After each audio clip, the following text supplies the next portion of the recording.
Kidney పేషెంట్స్కి పిల్లలు పుడతారా? దానికి లివింగ్ ఎగ్జాంపుల్ మా ఈ చిన్న కుటుంబం, చింతలేని కుటుంబం. హాయ్, నా పేరు నవీన్ చంద్ర. నేను more than 10 years CKD patient, chronic kidney disease patient. తిను నా వైఫ్ స్నేహ. నాకు కిడ్నీ డొనేట్ చేసింది తను. మేము ఇంతకుముందు పోస్ట్ చేసిన వీడియోస్లో చాలా మంది అడిగిన క్వశ్చన్, అసలు కిడ్నీ పేషెంట్స్ పిల్లలు పుడతారా? దానికి ఆన్సర్ నేను యాజ్ ఎ మెడికల్ డాక్టర్ కాదు కాబట్టి ఎస్ ఆర్ నో చెప్పను.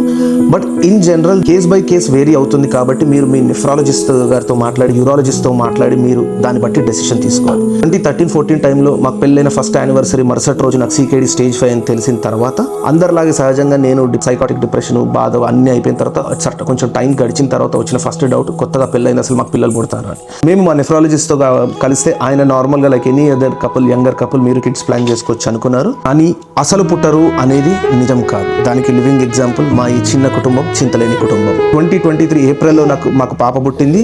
2023 డిసెంబర్లో మా వైఫ్ నాకు కిడ్నీ డొనేట్ చేసింది. ఒకే ఇయర్లో 2 సర్జరీస్, పాప సి సెక్షన్, సిజేరియన్, నాకు తర్వాత డొనేట్ చేసింది. అందరికీ ఇట్లాగే జరుగుతుంది. అందరికీ పిల్లలు నిర్మమాటంగా ప్లాన్ చేసుకోవచ్చు అని నేను చెప్పినట్టు కేస్ బై కేస్ వేరీ అవ్వచ్చు. ఎస్పెషల్లీ ఉమెన్ పేషెంట్స్లో they could be more complications. ఈ వీడియో చేయడం గల మెయిన్ రీజన్ మీకు ఇంతకుముందు చెప్పినట్టు చాలా మంది అడిగిన డస్టన్ వల్ల. అండ్ సెకండ్ థింగ్ వచ్చేసి ఈ మధ్య ఒక పేషెంట్ నాకు కాల్ చేశారు. సో ఆయన కేసులో ఆయనకి సికేడి అని తెలిసి ఆయన హాస్పిటల్లో అడ్మిట్ అయ్యి డిశ్చార్జ్ అయ్యేలోపు వాళ్ళ వైఫ్ గారు, మీకు కిడ్నీ డిసీజ్, మీకు పిల్లలు పుట్టరంట, మా ఇంట్లో వాళ్ళు చెప్పారని చెప్పి వదిలేసి వెళ్ళిపోయిందంట. మీ పర్స్పెక్షన్ నాకు I can totally understand. But marriage అంటే ఓన్లీ సుఖాలు ఉంటాయని అనుకోవడం మీ మూర్ఖత్వం, మన మూర్ఖత్వం అది.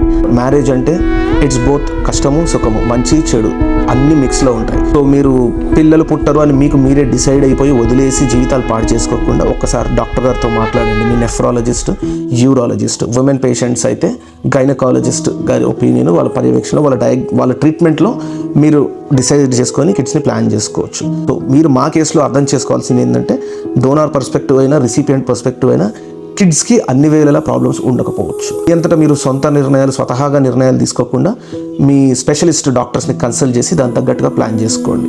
ముందు వీడియోస్లో మరిన్ని క్వశ్చన్స్, మరింత నా అనుభవాన్ని షేర్ చేస్తాను. ఎక్కడ మెడికల్గా నేను సలహాలు ఇవ్వను. మెడికల్గా నేను ట్రీట్మెంట్, మెడిసిన్స్, రిపోర్ట్స్ లాంటివి నాకు సంబంధం లేని విషయము. నేను డాక్టర్ని కాదు. సర్వే జన సుఖినో భవంతు. స్వస్తి.